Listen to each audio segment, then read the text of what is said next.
यस्मिन् जगत्सर्वमिदं विभाति यश्चाप्यनन्यः सकलप्रपञ्चात् तिलेषु तैलोपममास्थितं त्वां श्रीचन्द्रमौलीश्वरमाश्रयामः।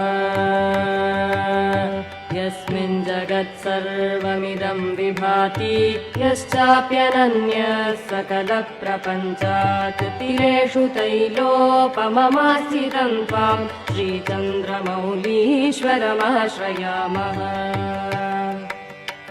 अणोरणीयान् महतो महीयान् आत्मा गुहायान् निहितोऽस्य जन्तोस्त्वां सर्वभूत स्थितमात्मरूपम् श्रीचन्द्रमौलीश्वरमाश्रयामः।